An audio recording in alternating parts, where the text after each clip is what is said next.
Grabando. Bien, estuvimos discutiendo varios días la cuestión de herramientas virtuales sí, herramientas virtuales no, argumentos a favor, argumentos en contra. Hubo relevamientos de información sobre cómo fueron trabajando los distintos grupos, más que nada en los terciarios, basándose en el primer año. Y una de las cosas que saltó es que hay enormes problemas a la hora de trabajar en grupos en los primeros años, porque esta cuestión de la virtualidad rompió algunos códigos de grupo tradicionales. Obviamente rompió muchas cosas tradicionales, pero qué sé yo, si yo tenía que hacer un grupo con Diego, Mayra y Pablo, si nos veíamos en el curso todos los días, Mayra no se podía hacer la gila todos los días de no voy leyendo al día, no estoy compartiendo las cuestiones, que yo, porque el mismo careo te ponía en una tensión social que no podías evitar. El pasillo, el tiempo compartido, te obligaba a como grupo avanzar en pos de ese norte. Esta cuestión de la virtualidad ha traído muchos problemas a la hora de los trabajos definitivos. A ver, si es un trabajo liviano, que es uno más de 40 trabajos que hay que hacer para tal materia en el año, como que no hubo tantos problemas porque, bueno, Mayra no hizo una goma, pero bueno, Diego y Pablo le pusimos ganas, entre todos lo sacamos, le pusimos el nombre de Mayra al lado y ya fue. Ahora, a la hora de definir una nota, a la hora de definir un aprobado o no aprobado, y en grupos de parejas, donde si el otro no aporta, la calidad obviamente fluctúa, no hay suficiente, no hay evidencia de que sea mejor en este contexto.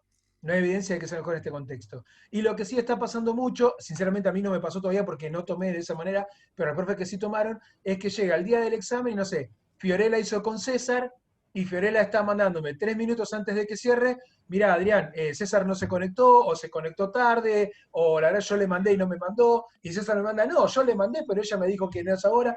Es decir, empiezan cuestiones de reticencia interna que terminan complicando una instancia tan definitiva y tan traumática, que es como la de acreditar una instancia parcial.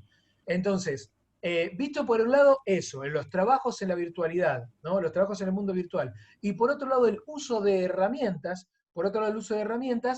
se terminaba volviendo una cuestión harto compleja, harto compleja.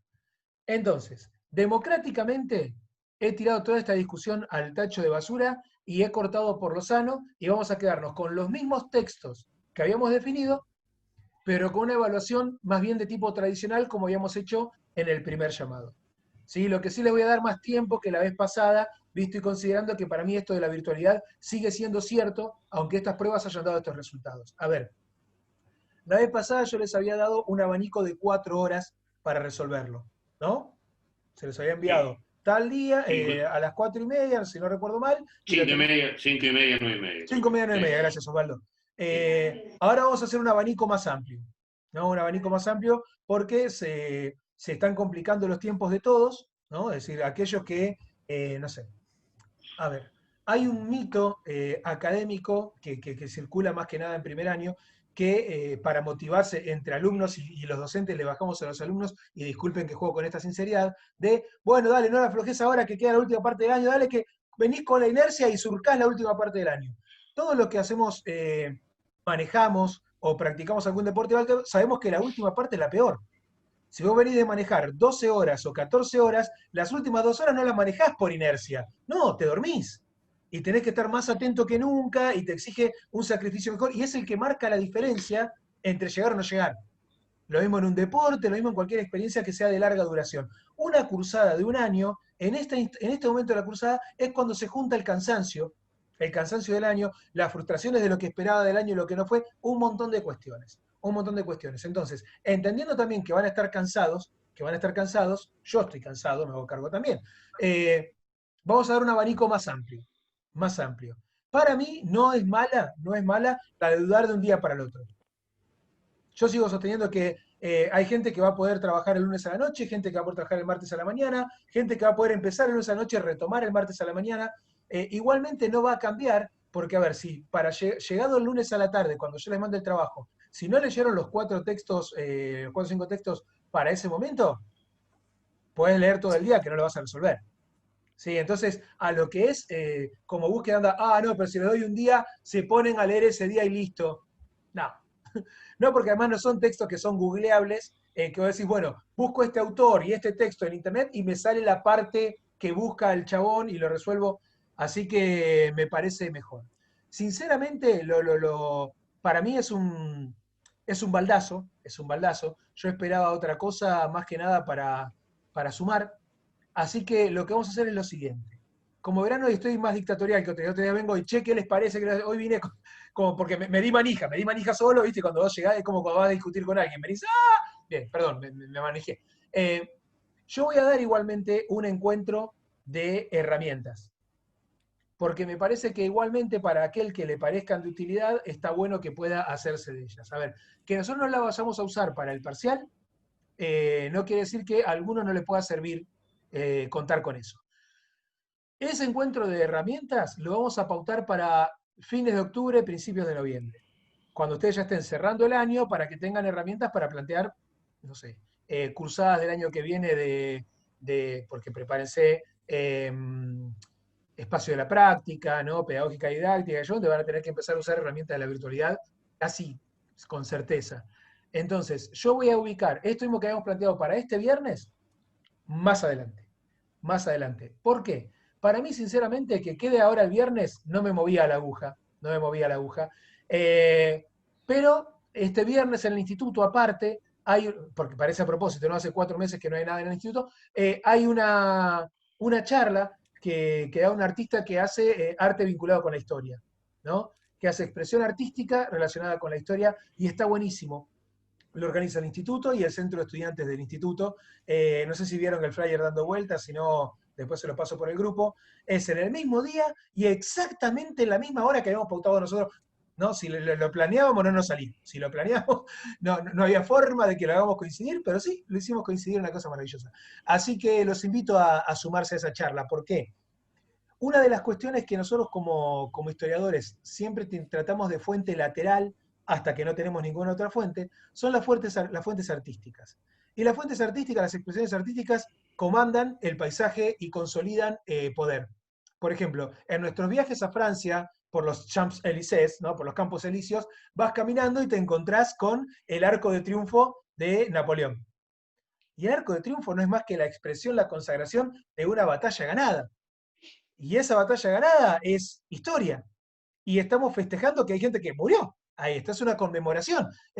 Hay cuestiones vinculadas con el arte que no son necesariamente solo estéticas. No son solo estéticas. Algo que cumple función solo estética es cuando yo voy al consultorio odontológico de Antonella y Antonella tiene un cuadro de una margarita. Qué lindo, ¿no? En tonos pastel, ¿no? Un poco colores más cálidos, qué sé yo. Qué lindo el cuadro de la margarita. Ahora, eso no me moviliza ninguna cuestión histórica. ¿Se entiende? Ahora, yo veo el de Picasso, el Guernica, sí, el Guernica es el primer bombardeo sobre población civil en la historia de la humanidad. Está representado en un país que después, gracias a eso, no fue obligado a entrar a la Segunda Guerra Mundial. Picasso se cruzó con un general y cuando el general le dijo, ¿quién hizo esta barbaridad? Picasso le dijo, usted es general. Entonces tiene toda una connotación histórica ese cuadro, que no es solamente un cuadro lindo, ¿no? Tiene toda una carga histórica. Bueno, de eso nos viene a hablar el muchacho este el viernes, así que bueno, este viernes suspendemos este encuentro de herramientas de la virtualidad para que se puedan sumar aquellos que quieran, gusten a esa movida. Me descargué. ¿Se entendió entonces cuál es la idea? ¿Sí? Sí, Espero sí, sepan sí. disculpar que tuvimos esta Profe, ida y venida de un par de clases. Ya voy, César, profe, ya estoy contigo. Que sepan disculpar que tuvimos este par de días de que uno podrá decir, al final discutimos todo esto al pedo. Es la virtualidad. Uno va viendo lo que le parece que es mejor. A ver, yo podría bien, como dijimos en su momento cuando hablamos de las fuentes históricas, yo podría haberme hecho el sonso, no decir todo esto, no decir que sé que se complica, no decir que sé que esto perjudica, y tomarlo de todas maneras igual y ver qué salía. Y por ahí salía bien. Sí, pero me parecía que ahí lo único que tenían para perder eran ustedes y es bastante garca de mi parte hacerlo. César, dilo. sí, se me entrecortó, pero para dejarlo en claro, entonces el 20 de octubre va a ser el parcial de la misma forma, el mismo método que hicimos la última vez. Con ampliación de rango de tiempo. Es decir, mismo formato, les mando preguntas si ustedes responden, pero en vez de dar un abanico de 4 horas para la resolución, tendrían un abanico de 24 horas para la resolución. Obviamente es un 24 horas falsa porque no van a estar las 24 horas despiertas, salvo que se pasen de Paco, pero la idea es que ustedes puedan en esas 24 horas resolver el trabajo en el horario que a ustedes les convenga. Otra pregunta, a ver Bárbara. si por ahí entendí mal, ¿es individual o en pareja? No, es formato anterior, individual. Porque Bien. con esto de la cuestión de los grupos, el problema se terminaba trasladando a que, no sé, vos después, Bárbara, me mandás un mensaje, che, mirá, yo lo estaba haciendo con Matías Ferreira y Matías no me mandó nada, y Matías me manda la captura de pantalla después porque empiezan estas cuestiones, mirá, yo le dije que qué quería que haga y me dijo, no, dejá que voy bien, y empezamos con menudencias internas que no es el momento de hacerlo. Quizás si hubiésemos tenido la oportunidad de hacer un ejercicio de un trabajo práctico que no sea el parcial, nos hubiese venido bien como termómetro. ¿No? Nos hubiese venido bien como para ver más o menos cómo puede funcionar y qué sé yo. Lo cierto es que a esta altura del partido sumarles un trabajo práctico no le encuentro utilidad. Ahora, si ustedes lo quieren hacer, encantados, sacamos de la galera uno en 2 segundos. Bien, ¿dudas? Bien. Gracias. No, por favor, Bárbara. ¿Alguna duda más? Ninguna, ¿no? Bien, compartimos y vamos entonces con... ¿Cerramos con sumerios? ¿Alguien quería... Cintia... No, perfecto. Todo bien entendido. Gracias, Cintia. Bien, avanzamos pues. Perdón, tengo dos, Cintia Ramos y vos, Cintia sin apellido, ¿cómo se llama? ¿Scarón? Carón. Ahí está, perfecto. Compartimos.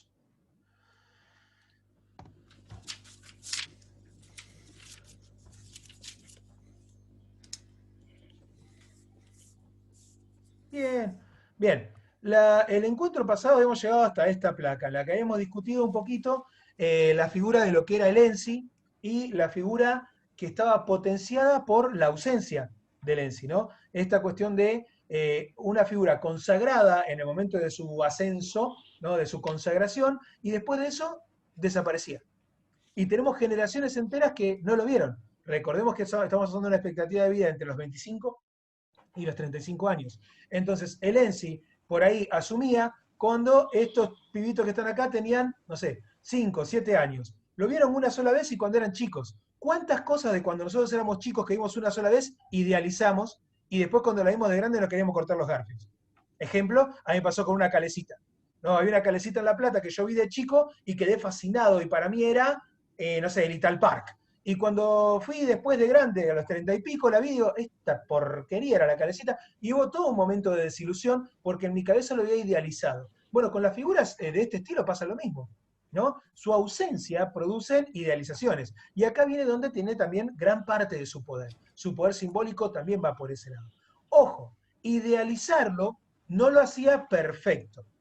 Idealizarlo no lo hacía perfecto. No estamos en una época de las religiones donde las religiones están basadas en dioses perfectos. Nosotros tenemos panteones de dioses de más de 1000 integrantes. Más de 1000 integrantes. Porque recordemos una cosa, estamos hablando de ciudades-estados independientes una de la otra. Y por más que nosotros tenemos esta vinculación entre, entre ellas en cuanto a la lengua, en cuanto a algunas tradiciones, e incluso en cuanto a algunos dioses, hay un enorme rango entre los distintos dioses y el mortal, que nosotros en las religiones monoteístas hemos eliminado absolutamente. Nosotros tenemos una figura todopoderosa, en el medio algunos con alguna atribución, ¿no? Que haya un santo, un angelito, una cosa más o menos media pedorreica, y después ya venimos directamente nosotros, que podemos incluso acceder a ser santos o angelitos, ¿no? Si tenemos esa potestad. En la antigüedad no era así. Tenemos la visión, si quieren traigámoslo más hacia Grecia para que nos parezca más cercano en cuanto a la literatura y la ficción. Tenemos dioses, pero también tenemos semidioses, tenemos ninfas, tenemos musas, tenemos animales mitológicos, qué sé yo, centauros, minotauros, hay un montón de variantes colmadas con poderes que no son o Dios absoluto o mortal absoluto, ¿no? Esto juega en este lugar y también, insisto, le quita este lugar de perfección al ENSI. El ENSI es imperfecto, como cualquier otro, mucho mejor, pero imperfecto. Bien, habíamos hablado entonces de la figura del sigurat. ¿Cuál es la importancia del sigurat? Más que nada, la importancia del sigurat es defensiva. Guarda el piojo. ¿Por qué?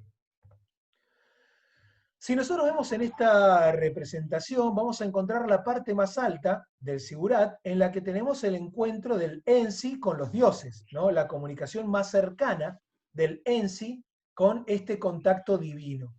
Por eso necesitamos que esté allá. Eso por un lado, ¿no? Y simbólicamente lo pone en la pirámide social de una manera más gráfica imposible, ¿no? Es decir, está en la parte alta de la pirámide social y política. Ahora, además de eso, le daba una atribución extra. Era la zona más protegida de la ciudad de Estado Independiente. Ningún lugar está más seguro de una invasión que el lugar donde está ubicado el ENSI. Si nosotros nos ponemos a ver esta representación, obviamente es una réplica, ¿sí? Esto no es una foto, vamos a encontrar distintos niveles, distintos estratos en los que nosotros podemos dividir los sigurat. ¿Sí? Estos distintos estratos cumplen distintas funciones. La primera línea es la que nosotros vamos a ver acá con vegetación. La pueden ver en el primer nivel, que nosotros tenemos ahí unas palmeras locas, qué sé yo. Bien, esas son zonas de sembradío. En esas zonas de sembradío, nosotros lo que tenemos es sembradíos de emergencia. No están hechos para el consumo cotidiano.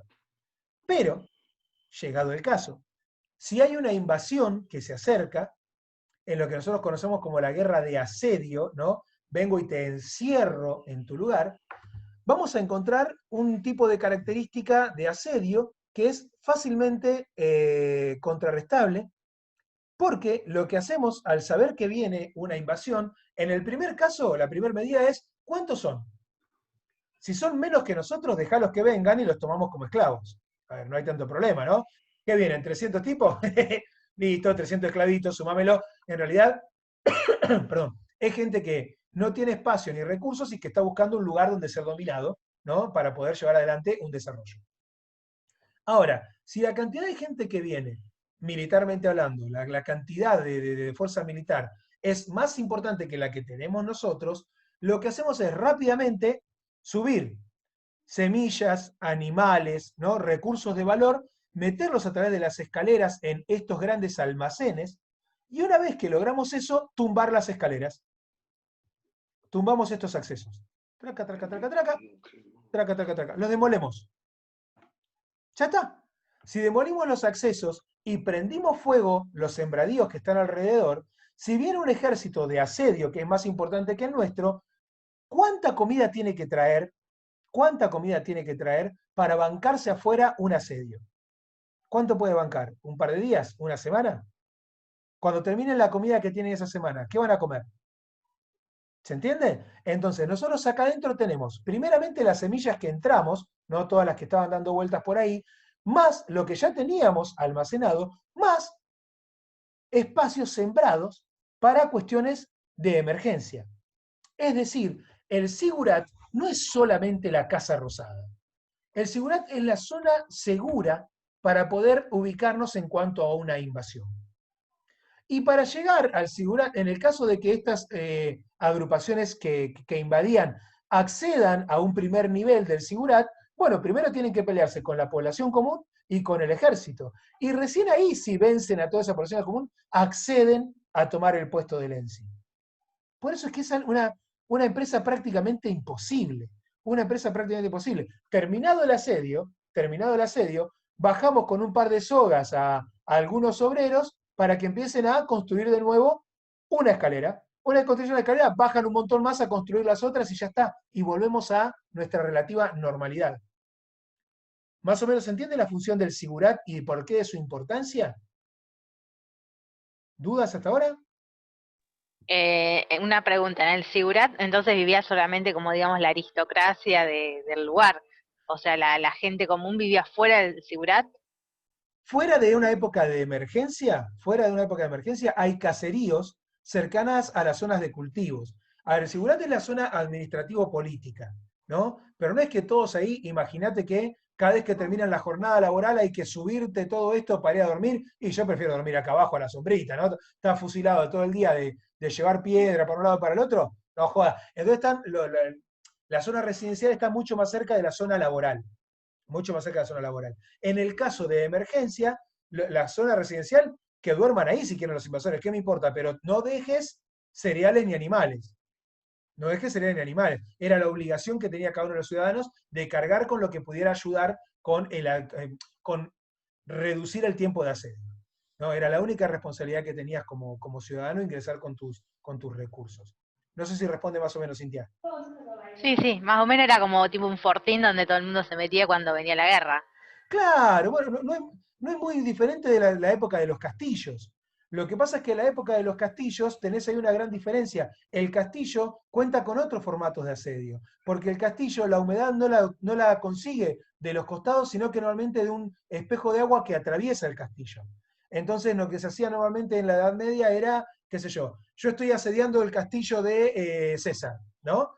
Y obviamente en ese asedio me mataron un par de chabones. Bueno, voy y te tiro aguas arriba, es decir, si acá viene el agua y acá está tu castillo, el castillo de César, acá le pongo mis muertos, ¿no? Pongo mis muertos en el agua para que le contaminen el agua y ahí tenga que el chabón dejar de usar esa agua potable y salir del castillo a buscar agua potable. O la utilidad originaria de la catapulta en la Edad Media. La primera utilidad que se da a la catapulta en la Edad Media no es la de lanzar piedras. A ver, es una cuestión hasta estéril muchas veces. Imaginemos acá que están tirando piedra contra el Sigurat. Te podés llegar a Año Nuevo tirando piedra, que el Sigurat va a ser, ¿qué importa, no? Es un piedra contra piedra. Ahora, las piedras, lo que se hacía normalmente cuando se usaba la catapulta, era para alargar personas, ¿no? ¿Qué sé yo? Yo voy en el ejército de Osvaldo. A mí me matan, y Osvaldo, ¿qué va a hacer? Qué garrón lo que pasó con Adrián, ponele, pero me sube la catapulta y me revolea contra la pared adentro del castillo.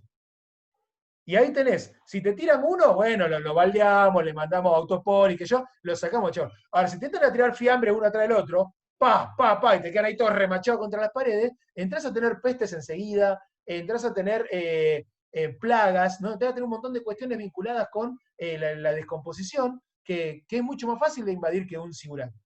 El castillo precario del paso a la Edad Media es mucho más fácil de invadir que el Sigurat. Mucho más fácil de invadir. Pero bueno, no estamos hablando del castillo de Disney, ¿no? Porque normalmente cuando nosotros le bajamos a los pibes los castillos de la Edad Media, los pibes se... No, ni en pedo, ¿no? El castillo de la Edad Media es un castillo horripilante, ¿no? La zona sanitaria de los castillos de la Edad Media, mamadera. Bueno, vamos a ponerlo así, no tenían las mejores comodidades. Bien, César, ibas a decir algo y justo te corté con el envión. No, mi pregunta era qué tan grande era para que entrara para que entrara la población. Bien, es una buena pregunta. Es una buena pregunta porque también va a depender de cuán grande es la ciudad-estado. Por un lado, vamos a diferenciar esto, ¿no? No es una cuestión de que tiene que ser un hotel a la hora de que venga una emergencia. Una emergencia es una emergencia, es, qué sé yo, tenemos que entrar acá y acampar, ¿no? Tenemos espacio para dormir y no mucho más. Y se espera que sea un alojamiento breve. Por lo tanto, tampoco tiene que tener un lugar residencial para más de 5.000 personas, ¿no? Es un acampe. Y por otro lado, también tiene que ver con la magnitud. Por ejemplo, cuando nosotros hablamos de las ciudades sumerias, estamos hablando de 5.000 a 25.000 personas por ciudad-estado independiente. Obviamente, por lo que vos decís, un sigurat de un lugar de 5.000 no puede ser el mismo que el de 25.000. Ahora entramos con un problema. ¿Este problema cuál viene a ser? Chichichi.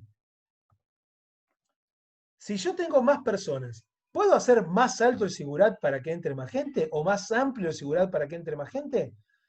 Estamos hablando de épocas donde no existía la carrera de ingeniería civil ni de arquitectura. Entonces, tenemos el problema constante que aparecía, que era el desplome. ¿Cuántas toneladas se pueden bancar los cimientos que estamos haciendo acá? ¿Cuántas toneladas, cuántos niveles más le puedo sumar? ¿Se entiende? Es todo un problema. Y acá viene donde un mito, para los que son creyentes lo conocerán mejor, el resto quizás no, que es el mito de la Torre de Babel. Esto lo hablamos rápidamente en la clase pasada, pero se los refresco por las dudas. La Torre de Babel, para aquellos que no conocen la mitología religiosa, habla de un desafío supuestamente que se dio en Babilonia, donde se construyó un sigurat que era tan alto, que Dios, como forma de evitar este desafío de ver cómo podían hacer para acercarse hasta Dios, lo que hizo fue hacer que la gente empiece a hablar en distintos idiomas, no se puedan comunicar entre ellos, y la Torre de Babel se dilapidó. Si bien esto es mitología religiosa, es altamente probable que haya sucedido.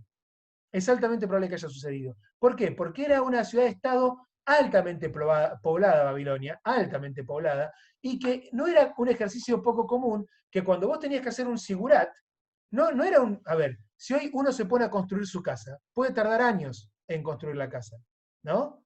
Imaginemos lo que podían tardar en construir un sigurat. Entonces, si yo como ENSI o como lugar quiero mandar a construir un sigurat, quiero llegar a habitarlo en algún momento. No lo construyo para mi nieto, lo quiero usar yo. Entonces, lo que se hacía muchas veces era traer trabajadores de otros lugares. Al traer trabajadores de otros lugares, hablan otros idiomas también. Entonces, tengo un momento donde estoy en una zona alta de la construcción y lo tengo a Osvaldo que habla en inglés, a César que habla en alemán, a Mayra que habla en francés y yo que hablo español, diciéndole, Mayra, ¿me pasás una bolsa de blanco Portland? Y Mayra me pasa cal.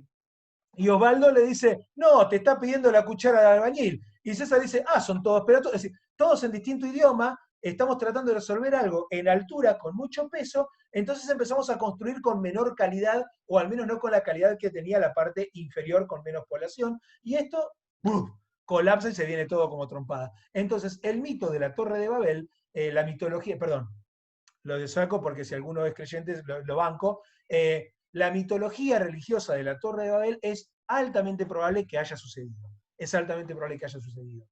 Otra cuestión importante para tener en cuenta, por eso César, sé que no te estoy respondiendo directamente qué capacidad tenía, pero sí hay pruebas de agrandar la capacidad en base a la cantidad de población. Ahora, también el sigurat es una muestra de debilidad. Si yo tengo que tener un sigurat es porque alguien me puede entrar a saquear.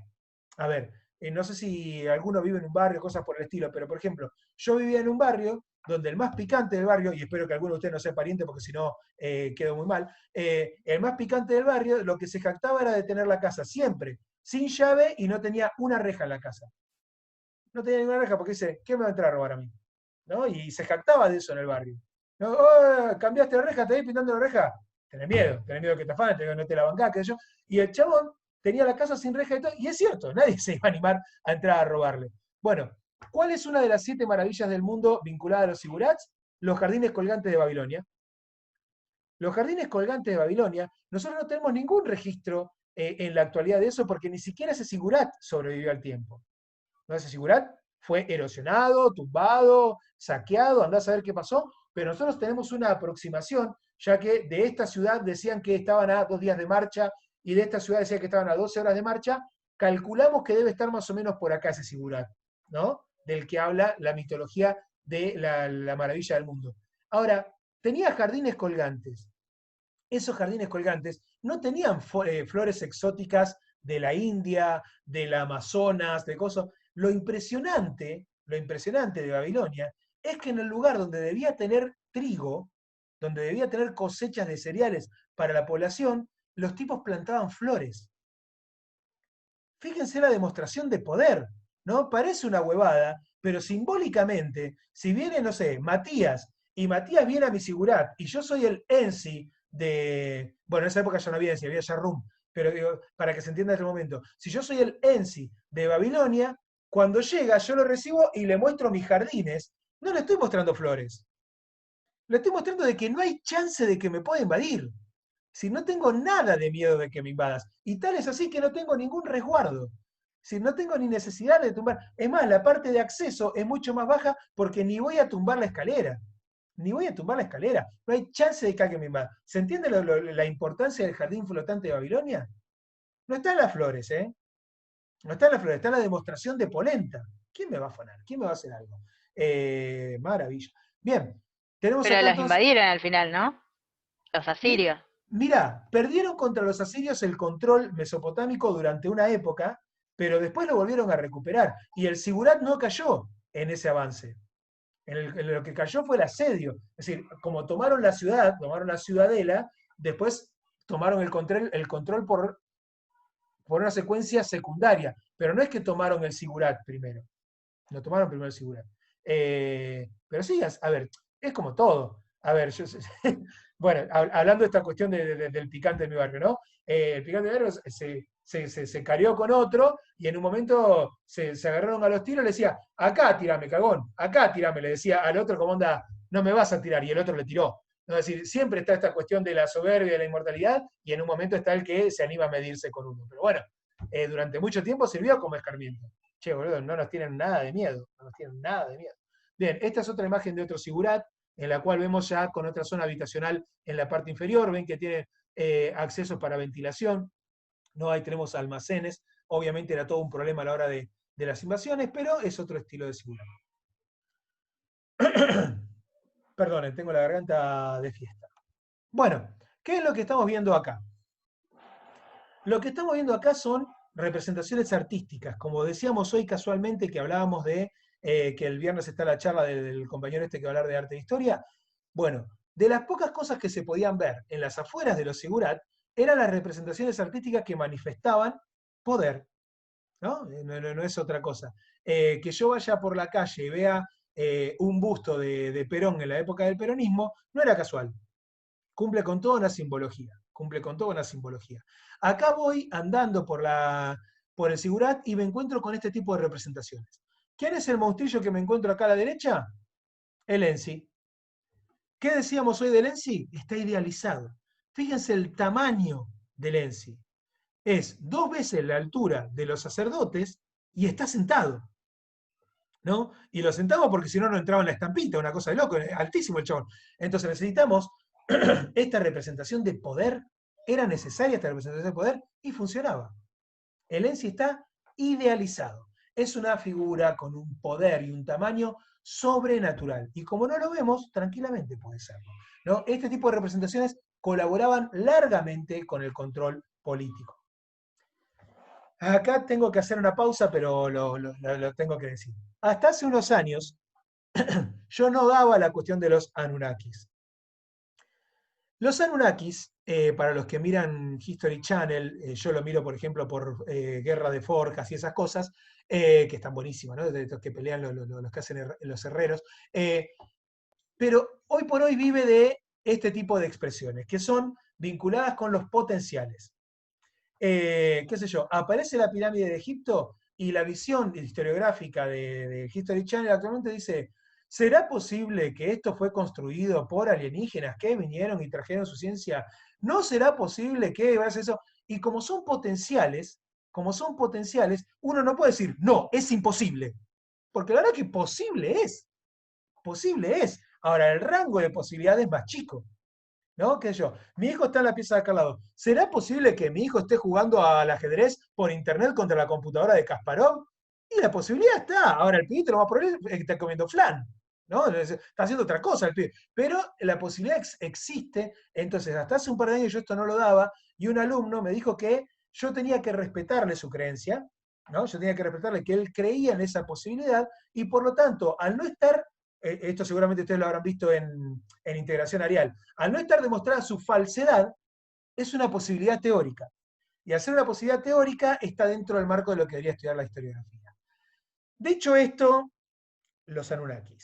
Los Anunnakis son una, supuestamente, voy a basarlo también como es, porque si bien me banco que lo tengo que dar, también voy a dar mi punto de vista. Es una línea historiográfica que defiende la existencia de una... como el paso más traumático que tuvo la humanidad fue del nomadismo al sedentarismo, y que supuestamente fue el paso evolutivo a trabajar como manada animal, al paso a lo que sería el Homo habilis, ¿no? Es decir, como que fue el gran cambio que nos llevó a ser lo que somos en la actualidad, hay toda una línea de historiografía que dice que ahí hubo una mano extraterrestre, ¿no? Si alguno vio Deadpool o esas cosas, está esta cuestión de, loco, ¿no hay otro planeta que tenga inteligencia más baja que la nuestra? Es decir, todos los planetas que conocemos son más inteligentes que nosotros y nos someten. Bueno, estos supuestamente vinieron y controlaron a estas manadas ¿no? Que estaban dando vueltas y le bajaron la cuestión de la sapiencia para poder explotar algunas cuestiones. Y utilizan pruebas de las más variadas. Una de ellas, y quizás la más difundida, es esta en la que hay una expresión en uno de los sigurats, en un lateral, que si nosotros queremos, se asemeja mucho a la de una nave de traspaso, y la verdad es que no se asemeja casi nada a ninguna herramienta ni elemento que se usara en la época, entonces da lugar a que representaron el mundo de lo conocido, y artísticamente es una de las pruebas que utilizan para sostener esta teoría. Otra representación que utilizan es la de esta nave espacial, que está también en uno de los laterales de los sigurats. De estas representaciones hay varias, Obviamente, uno puede forzar un poco más, un poco menos. Uno puede decir que es el sol arriba de una nube media mar, o que el chabón dibujaba como el orto. No se puede dibujar, tener varias suposiciones, pero lo cierto es que los que defienden esta teoría hablan de este punto como la representación de una nave espacial.